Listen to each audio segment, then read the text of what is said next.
Okay, welcome back to the Nexus, and today's mental crusade is going to be about a subject that applies to me because I wanted to do something that I feel like I have more of a connection with, and that is panic attacks. So, what is a panic attack? You know, I think it's hard to really know exactly what one is and what it feels like because it's hard to convey to other people. If you truly have panic attacks, you know that you have them. They can be slightly different in experience, but there's many physical symptoms that you may get. You may get them thinking that they come from something else, especially if you're not used to them. Um, you can get this sense of feeling like your head is hazy and you feel distant from yourself, or like that you can't breathe, tightness in your body. Basically, any concern you have too at the time, if you think it, can be amplified. And I think sometimes panic attacks come from negative thought associations, just built up. You become suddenly overwhelmed, and anything you think about you become very sensitive to it.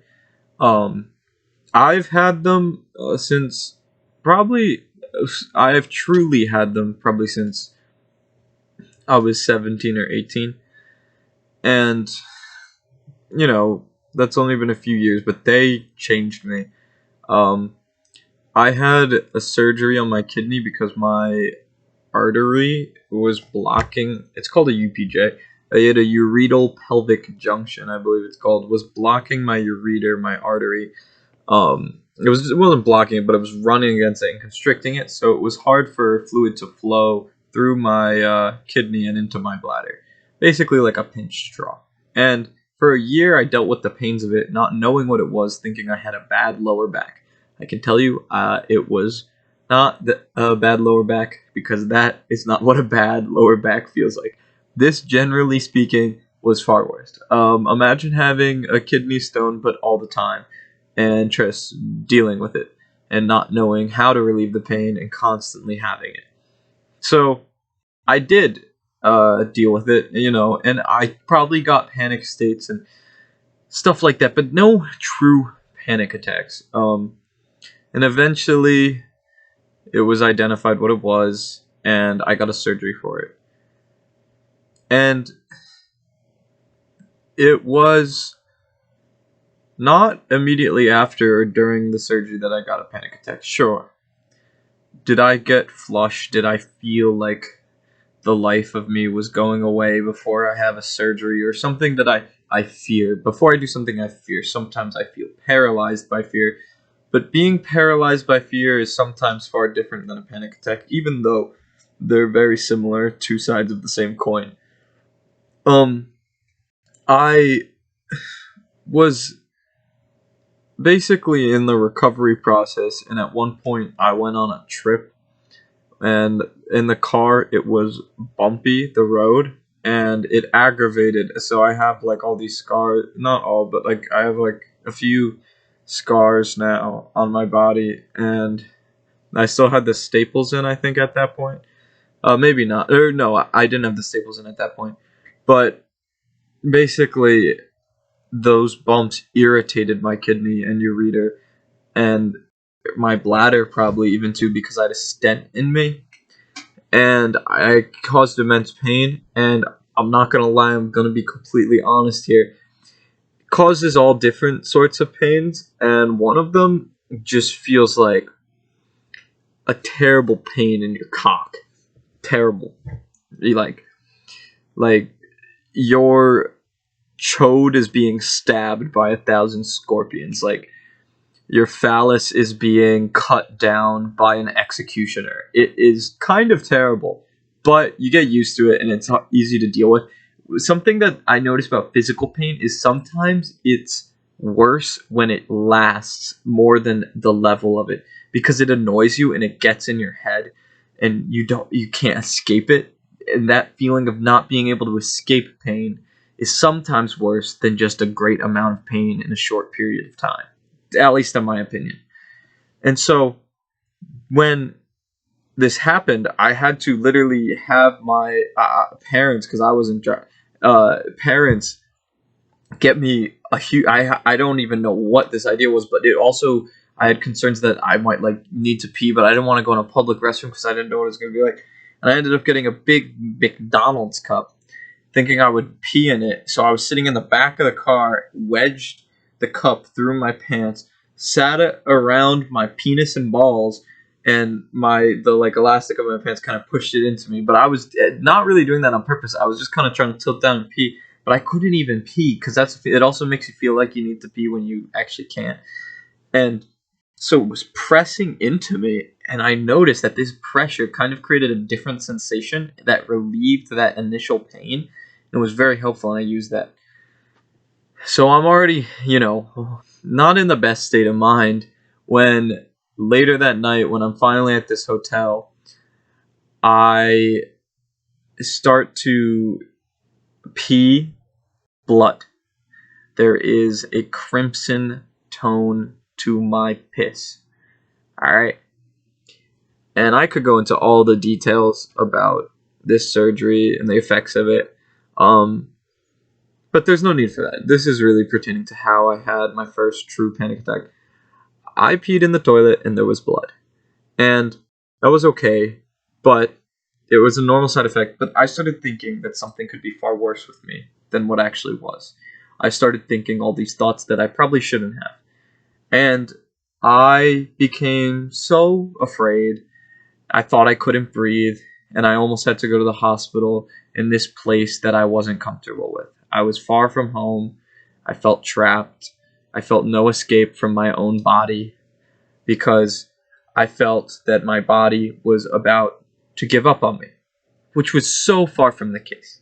It was so far, but I felt like it was. And then I had my first real panic attack where I felt like I could not breathe, and there was this mental haze, and I had negative thoughts and awful feelings, and it seemed like it was my last day. It did. Sometimes panic attacks make you feel that way. And it's hard, but if you're aware of them and you have them often, you can become aware that that's not true. It's just your head. And there is some level of relief in that. And even in a panic attack, at that point, if you have that awareness and you truly believe it, you'll know it's all right. The problem is probably much less than you think it is. And even if because sometimes, like, there's not usually or always a problem. For me, I get panic attacks a lot just thinking about the fact that I can get one, which is terrible. And I don't want to, and I could tell you how that happens to me, but I'm not going to because I don't want anyone to have that ability and have to feel that mental anguish and like terrible feeling in their body. And I'm also sort of a hypochondriac, so that sometimes that's one of the main ways I get a lot of panic attacks. Any odd feeling in my body, I think about it too much and look it up on the internet.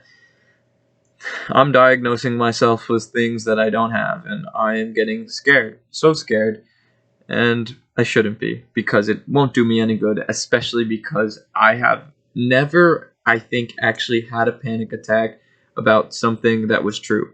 I mean, I've had just panic attacks to have them, obviously, or been in a situation I was really uncomfortable and had them, but they never really. Oh, those ones don't have to do with a specific thing that's causing it. That's more like a situational thing, an overwhelming thought pattern. But ever since that day, I've struggled so much with panic attacks, and I've gotten better. But it makes me feel little very often, and it makes things kind of hard for me. I've gotten so much better at dealing with it, but something that helps me is if I start to feel like it's coming on, I just start drawing whatever, not drawing with intent really, because I just play music and draw. It takes you out of your thoughts. That can help. Cough drops help me oddly because something awful about for me panic attacks is I struggle to go to class a lot because when I'm sitting in class for some reason, it's a time I tend to get panic attacks when I feel like I sometimes get them at the worst times too, And I think I get them because I'm like, man, it would be terrible to have a panic attack right now. And then I get one. And I don't think anyone notices. It's usually a silent thing. It's hard to identify when someone's having a panic attack. But they feel like they're gonna defeat you. A panic attack, like, it can make you faint. It can do things to you.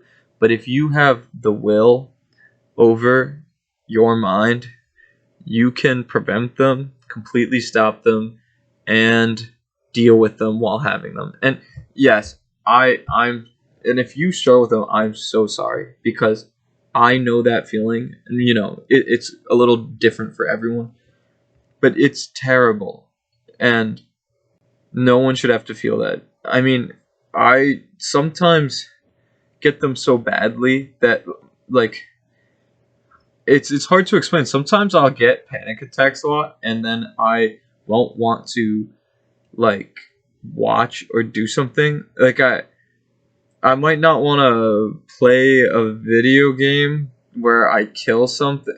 I think it also comes from a place of empathy, having panic attacks for some people, because sometimes I think about people that I love getting hurt, which is awful. I don't know, like, I don't think about that. But suddenly, like, when I start to get panicked, I have, like, this, I'll get, like, an image of that in my mind, of something terrible happening to someone, or, like, that's happened to me in my dreams.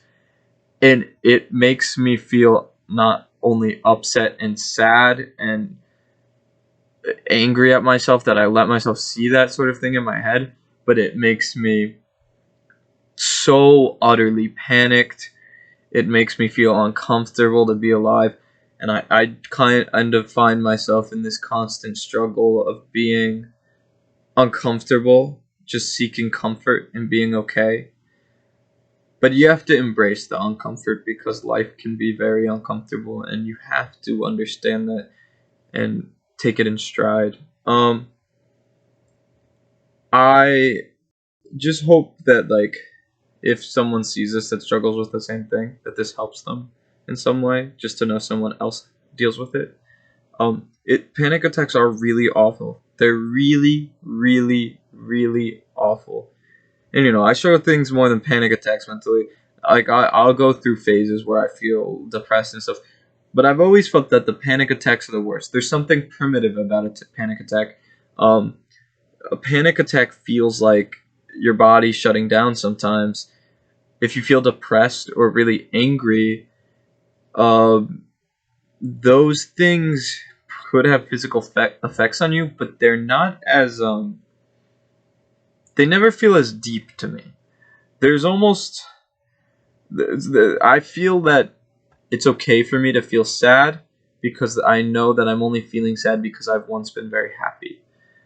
And when I'm angry, it's because things might not have gone my way, but that doesn't mean that they always have not gone my way, because things certainly have, and I appreciate my life. But when it comes to panic, it's really you that causes it. Like, experiences cause anger and depression. Panic attacks are caused by experiences very often, but there's something about them that, like, you fear a panic attack. I don't really fear to be sad, and I don't fear to be angry, but I fear to be scared. And I get so scared sometimes. It's not like, oh, I'm scared of the boogeyman or whatever. I get scared of myself and the thoughts I'm going to allow myself to have. But when I really go out in the world and I do things and I work on myself, it gets better and it gets okay. And I can tell you, like, I swear to you, I've made it seem really bad, and it is, but I am so much better at dealing with it, and I don't have them very often at all anymore. But I still, like, on occasion, yes, I get the feeling from it, but I haven't even let it get to a high level. I literally had them so badly one time. One time I got COVID, and I was just, like, chilling in my bedroom, and I played this one Roblox game. A speedrun. No, I don't think it was speedrun 4. It was some running game in Roblox, and I would just I played it all day and slept. That was all I did. But I was constantly panicked. I was playing it just as a sheer like hope that I could be distracted. I I wouldn't move my body. I would just play the game like controller out, and I'd have moments where would be okay and like be playing the game, but I'd have many moments where I was really struggling. Like I felt kind of like I was being held underwater, and if I didn't get out of the water in the next few seconds, that was it. And I don't know if panic attacks stem for me from a fear of death or anything like that, but they definitely stem from something very, very primitive and organic, something that hurts you. It strikes your core. But let me say this: you have complete power over them. They do not define who you are because you can stop them from controlling your actions. Have panic attacks controlled my actions? Yes, on occasion they have. They have stopped me from doing things because I have kind of cuddled into a corner and hid away from the world because I couldn't even deal with myself because of them. I shut down. But I want you to know that, because if that's happened to you, you're not the only one it's happened to, because it's also at least happened to me. If you forge on, they'll get better and probably almost completely go away. Anything you're struggling with, panic attacks or whatever, don't last forever. Nothing good or bad lasts forever. Panic attacks are a temporary thing. I think for me, they come from a place of a traumatic experience combined with a sense of empathy for people and life around me. And also, I am very insecure, I'll be honest, about myself, about my appearance, about lots of things. I become very insecure very easily, and I try to work on that. I try my best, and that's kind of where I think it comes from for me. But I promise you, you have what it takes to destroy panic attacks, to destroy negative thoughts, to destroy negative emotions, to conquer them. Maybe not destroy, but you have what it takes to conquer yourself, conquer your mind, and become who you really are. To shine the star that's in you and not let it be clouded by the black hole of your convoluted emotions. You are who you are, and you should be proud of that. And anything bad that happens to you, it's okay that it happened, because you cannot change that, and it's alright. So, thank you for returning to the Nexus to listen to this mental crusade. I'll see you.